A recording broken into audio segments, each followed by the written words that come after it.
story to tell.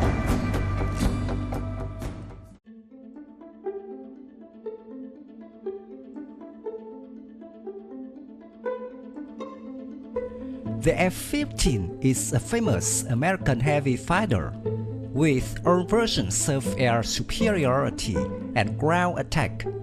But why doesn't the F-15 have a carrier-based versions?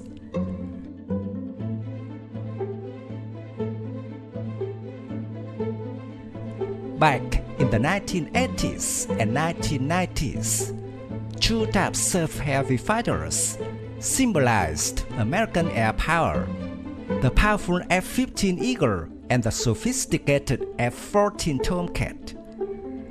For a while, the US Navy really wanted a carrier-based version of the F-15, the F-15N version, also known as the Sea Eagle.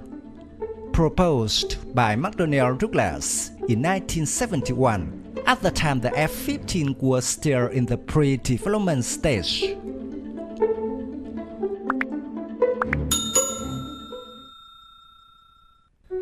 The aircraft carrier-based fighter F-15N has made several modifications, such as the folding wings and a firmer landing gear.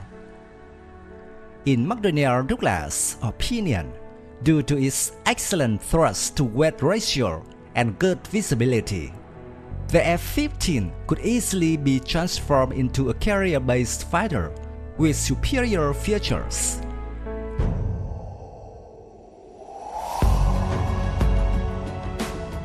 The early 1970s were a good time for McDonnell Douglas to introduce the F-15N.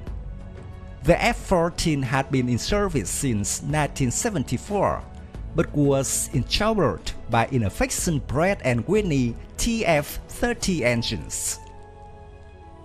The F-15N would probably be faster and more maneuverable than the F-14, and also cheaper. At the time, the price of an F-14 was $38 million, while an Air Force F-15A cost only $28 million.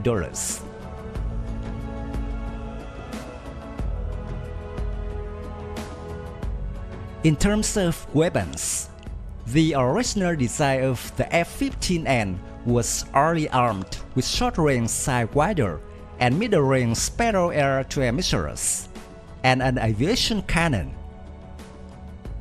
The F-15N did not have the M54 Phoenix super long-range missile, which the Navy believed would be a good interceptor against Soviet bombers.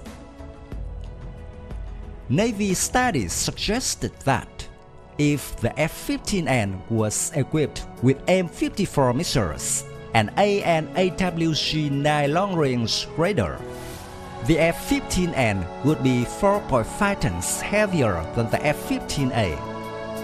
As such, the F-15N would not offer any performance advantage over the F-14 Tomcat.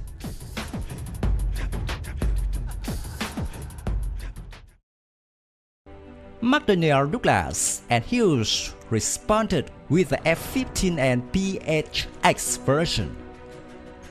They kept the M54 Phoenix missile, but removed the AN/AWG-9 radar to switch to an enhanced version of the AN/ABG-63 radar, which fitted on the Air Force F-15A.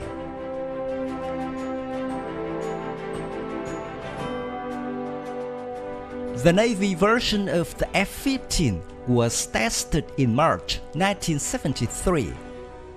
At this point, the F-14 program was in trouble and a viable, lower-cost alternative was needed.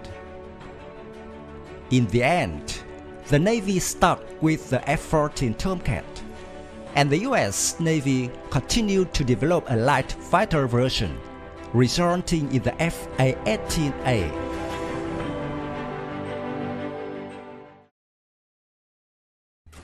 So was the F-15N Sea Eagle a viable concept? This is the problem we are seeing now with the F-35 situation. An aircraft that has to serve the purposes of different forces has to sacrifice performance in several areas. Therefore, to turn the F-15 into a carrier-based interceptor like the F-14, many design changes will be needed.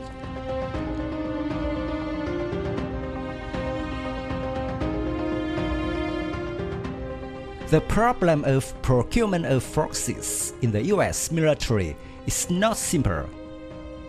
The Air Force and Navy have always had different requirements. In the 1970s, the US Air Force wanted a powerful, highly maneuverable fighter jet to replace their F-4 Phantoms. Ironically, the US Air Force once considered the F-14 as a replacement for the F-106 interceptor. The US Navy needed an interceptor with high-powered radar, long-range air-to-air missiles to be able to intercept threats from afar.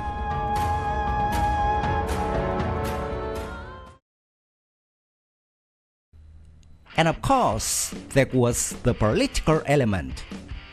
The Air Force and Navy will only buy planes from each other if politicians force them to do so. The F-15N Sea Eagle might have been a good idea to start with, but it would surely perish without support within the US government.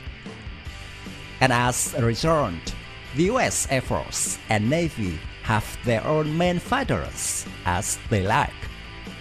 But this has consumed more US resources.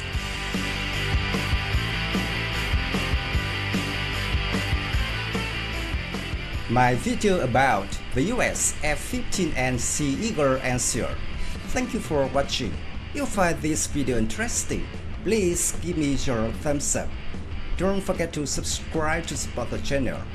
Goodbye and see you again in the next videos. Tạm biệt và hẹn gặp lại quý vị và các bạn trong các video tiếp theo.